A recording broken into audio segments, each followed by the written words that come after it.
Hello there. Josh Lloyd here, looking at our what to watch for Wednesday in the NBA. We've got 10 games on. Let's talk about them right now. The first one is the Christian Wood Bowl. The Sixers against the Hornets. Ben Simmons without Joel Embiid. Now, Embiid might be back for this game. But Simmons' usage recently has jumped up. Embiid is probable, so let's see. That's why I want to watch it, because I want to see what Simmons' usage looks like in a game where he is playing alongside Embiid. It's been a down year for Simo, but he's recently started to show signs of life. So let's see how much he gets the ball. Is he moved to a third or fourth banana in this scenario when Embiid is out? It's something we've got to watch for. And then I also want to watch Seth Curry, because it's been a pretty poor return since Curry came back from COVID. Now, maybe COVID is still impacting him. He's only played 30 minutes once in these 6 games, 25 minutes in each of the last 2. He was a clear top 100 player before the absence, and he has fallen way off. At this point, I'm holding him, but I want to see him get a little bit more involved, and part of the reason his value had risen as much as it did was an increase in assists. So let's see if that's something that can stick at all here. On the Hornets side of things, of course, we had Malik Monk go bananas against the Heat. Career high for Monk, 8 threes, over 30 points. And that was without Terry Rozier. Now, Rozier is still questionable for this game. Paul Washington's actually out. But can Monk... Now, Monk will be in the rotation because he was in the rotation before. He's played in the last 4 games after being out for 3 in a row. But he's been in the rotation. He's taken the minutes of Biyombo and the Martins. But what can he do? What's his role going to look like? I think they'll play more Hayward and more Bridges at the 4, meaning there are wing and guard openings there for Monk. So he's one to watch for sure. And then Zala, who's been really, really good. Now, he doesn't have PJ Washington coming in and taking center minutes. I imagine they put Biyombo back into the rotation, but I don't think it's going to impact Zala, who's played 30, 26, 34, and 36 minutes in the last 4 games. So if he plays 30 a night, he is a clear 12-team league player, and we've seen that so far. The next game, the Malcolm Brogdon Bowl, the Pacers and the Bucks. The Pacers on a back-to-back. Will Jeremy Lamb play? I guess that's the big question. He will likely start if he does. He has played a back-to-back already, returning from his knee injury, and he's been really good. He's shooting at an extraordinarily high level, and he doesn't look like a guy whose knee actually exploded 12 months ago. He's been awesome. And then Miles Turner. The block numbers, they feel unsustainably high. They are coming down a little bit at the moment. Will they continue to be at that peak level? The other thing is he's shooting these 2-pointers at over 60%, which is not something we've been able to say about Miles in the past. So let's watch that block rate. Let's watch his shot selection and shot location as well. For the Bucks, it is the flat track bully. Shout out to Mike Pesca, who didn't know what I was saying when I was calling him a flat track bully the other day. But there we are.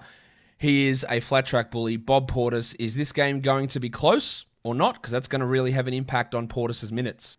So, yeah, will we get 15 minutes of Portis? Will we get 30 minutes of Lopez? How's that going to work? And can Portis produce in those limited minutes? Because he has had trouble doing that. The other one I want to watch is Drew Holiday going up against his 2 brothers. Holiday has just been sort of chugging along, putting up pretty good numbers the majority of the time. But he's not that guy that we don't ever think you're Drew Holiday top 20 player now that he's on the Bucks. And that makes sense because he had that opportunity when he was with the Pelicans. So let's watch what he does. He's getting solid enough usage. He's getting solid enough assist numbers. He's the 28th ranked player somehow this year.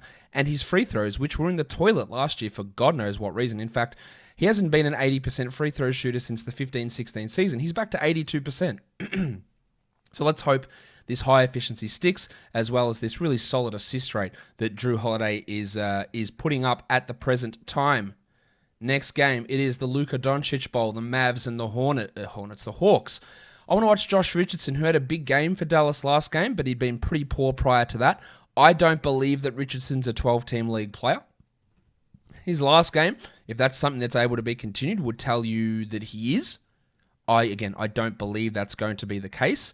But he is someone that's worth watching. Let's see what he can do outside of scoring. And if the shots aren't falling, is he providing anything? Because his assists are pretty low. His defensive numbers aren't where they used to be back in Miami. So I want to watch how he fits in here with this Dallas team. And then Maxi Kleber, who first came back from COVID started. Didn't do much, but he is a player that can provide blocks and threes. And I imagine that he will start again. And the minutes will start to push up to 25, 26. He's more of a 14-team league guy in that scenario, but he can be a 12-teamer if things start to go his way.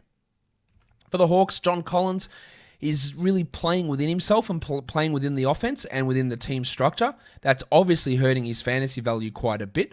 But let's see if he's just able to continue doing what he does. 20% usage, 30 minutes, 17 and 9 with a block maybe, which is hardly world-beating numbers, and it's nowhere near where his ADP was, which was, of course, ludicrous at the time.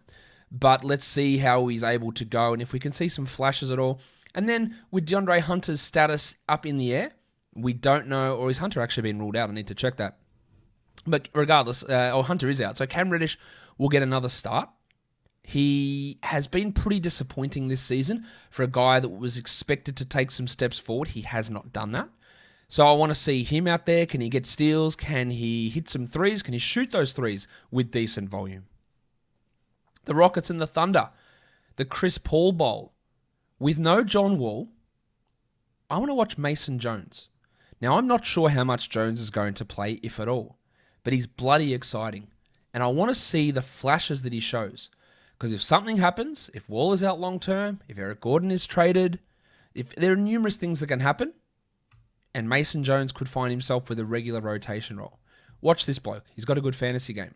And then I want to watch Daniel House, who I saw someone tweet this at me or ask the question somewhere, hey, can House be top 100 this season? I almost tripped over, and I wasn't even walking. No, he can't be a top 100 player, so his value is obviously significantly overrated by some. But let's see if he can get back to business. And that is hitting some threes and getting some steals. Because he hasn't been at that level. He's coming off the bench behind Jayshawn Tate, sharing minutes with Eric Gordon.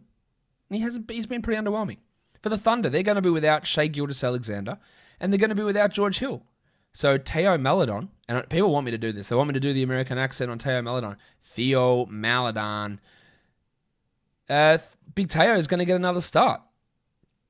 His numbers, and thank you to Mark, who is working, doing some work as my intern.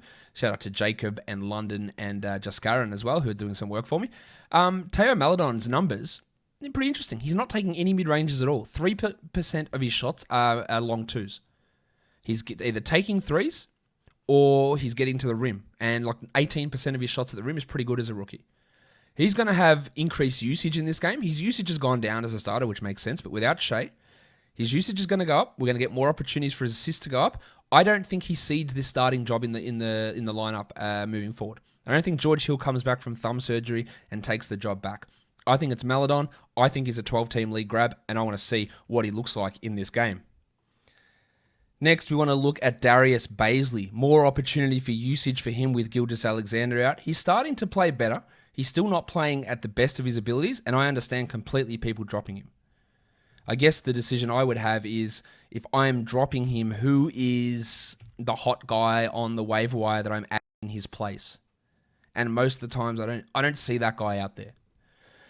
So I want to see what Maledon can do. I want to see Bazley. I want to see who's taking over the Pokusevski minutes, because he's gone to the G League bubble. Whether that's Williams or Jackson or Roby, fingers crossed. A few things I want to see with this Thunder team for sure. Next up, the Derrick Rose Bowl, the Knicks and the Bulls. Emmanuel Quickley, of course, that's the number one thing we want to watch. What are his minutes like? That's most important to me, because he's going to have fluctuations in his field goal percentage, three-point shooting, assist numbers, steals. We're going to see fluctuations there. But does he play 15 minutes or does he play 29 minutes? I think it's going to be closer to 29. I think he's a 12-team league guy that we have and we hold and we hope. And let's see exactly how he looks here. And then Nerlens Noel, who played more minutes than Mitch Robinson in the last game, blocked 5 shots. We know in 20 minutes, Noel's a 12-team league guy because of his steals and blocks and field goal percentage prowess. So is he a 20-minute-a-night player here? Are we going to see him back to being a 14-minute-a-night guy? What are they going to do here? But Noel, super interested because his per-minute production is awesome. For the Bulls, it's about Mr. Triple-Double himself, Thad Young. Passing, rebounding, getting steals, scoring, doing everything. And at the moment, he is a 12-team league player with Wendell Carter Jr. out. Absolutely, I'd have him over Otto Porter. I'd have him over Patrick Williams as well. So I want to watch Thad, but I also want to watch Porter. Can he do anything? He's been really rough for majority of this season. I don't believe that Otto Porter is a 12-team league hold at this point, but I want to see him out on the court and see if he can do anything that's actually worthwhile. The Clippers and the Cavs. The Baron Davis Bowl. Reggie Jackson. Been filling in for Patrick Beverley. in general, he's been pretty good. Wasn't so good in the in the game on Tuesday, but he's getting a lot of minutes, and he's worth watching, and he's worth having. And then I know what's Ivica Zubac, who I've been impressed with, but he just doesn't get enough minutes. And that's consistently been a problem through Zubac's career, just overfeeding the guys in front of him. Now, he struggled in that matchup against the Nets with fouls, so that was a problem there. But I want to see if in this one he can, against the Cavs, he can step up. For the Cavs, Darius Garland, who's looked basically back to normal since returning from that shoulder injury, shooting the ball well. He's getting good assist numbers. He's looking solid. And then on the other side, Sexton isn't looking as good. We've seen the peripheral numbers drop off. His efficiency's taking a little bit of a hit as well.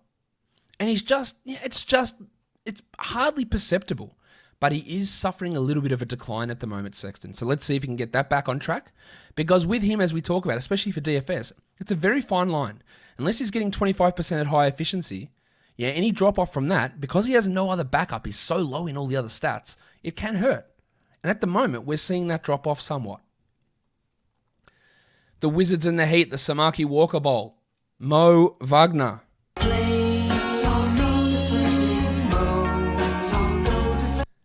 Didn't work out particularly well on Tuesday, even though Robin Lopez struggled and Alex Len is Alex Len. But Wagner's the best center on the Wizards, and I'd like to see him get more minutes. I'd like to see how they use him, and I'd like to see him have a breakout game. I also like to see whether Russell Westbrook is going to play. It is a back-to-back, so I'm not convinced that he will. But can Westbrook get out there? And if he doesn't, who is it going to be? It'll be Ish Smith, who becomes an excellent stream in that case. For the Heat, let's double it up on Max Strus, who put up a big game on Monday. Can he remain in the rotation? And can he be as good as he was against the Hornets? Probably not. But if you're ever going to have a breakout game, the Wizards are a good time to do it. And then Jim Butler. Because he's my butler. Been awesome since returning from COVID, putting up big numbers. How much is the ball in his hands? How much is he operating as a point guard? The answer to that is quite a lot. Him and Hero had a pretty good connection in that Hornets game as well. So I'd just like to see a little bit more of a focus on Jim Butler here. The Wolves and the Spurs, the Shane Heal Bowl.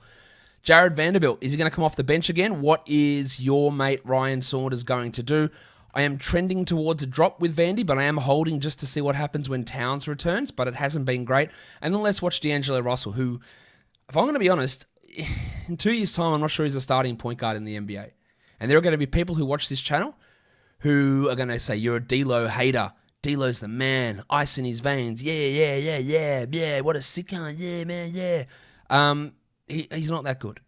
But I'd like to see him improve from where he is because he's struggling at the moment. So let's see if he can hit some shots, if he can actually take hold of a game. For the Spurs, Keldon Johnson, awesome last game. I don't expect him to cover that level of production again, but let's just watch what he does. He's very, very efficient in the paint. He's providing very good defense. And then whatever LaMarcus Aldridge is at the moment, let's see if he does LaMarcus Aldridge type things, version 2021. Hitting threes and doing nothing more. This is Aldridge's last season as a starter in the NBA. I am fairly convinced about that. I am still holding in most cases, but I understand that streaming him out would have some appeal. The Suns and the Pelicans, the Czech Diallo Bowl. Devin Booker not at his best. I'm not sure we get top 20 Booker back. He needs to improve his free throws, but more importantly, I need to see assists coming. And Cameron Payne's out, so I'd hope we'd see more stagger between Booker and Paul, but we're not really seeing it. And it's obviously impacting Booker's fantasy value. Can he do more? Cameron Johnson starting. He's playing a shit ton of minutes over Jay Crowder, but he's doing nothing with them. I'd say he's more of a 14-team league player than a 12-team league guy. But that can change if he starts being a 15-point scorer, hitting 3 threes and grabbing 8 boards, but he's nowhere near that at the moment, not even close. I'd like to see a bit more from him. For the Pelicans, Josh the Hitman Hart, really big minutes last game, took them away from Alexander Walker. I'm not convinced that will be a trend, but if he plays 30 a night, then he does have fringe 12-team value, especially for his rebounding. I don't think that's going to be the case, but I want to watch it. And I want to watch Lonzo Ball, who the report came out that he's being traded, and Lonzo went, like, screw this bullshit. I'm either going to show the Pelicans that I shouldn't be traded, or I'm going to show other teams, look how good I am, get me the fuck out of New Orleans. I don't know which one of those two it is, but he's been awesome, and he's been the player that I thought that he could be for so many years. It's 3 games, so I'm not getting excited. But let's see, can he do it for a 4th one? I'm not sure. The Celtics and the Knicks. The Knicks. The Celtics and the Kings, the Isaiah Thomas Bowl. I want to watch the Williamses. Grant Williams, Rob Williams.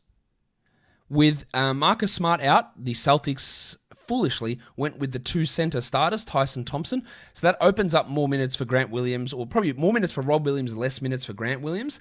But let's see how they run that rotation. And then Jaylen Brown, who has seen the usage dip somewhat, but he's been unbelievable so far this season. Can he continue this level of efficiency? For the Kings, Richaun Holmes blocking shots at a career level last game. He's been awesome in nearly every game this season.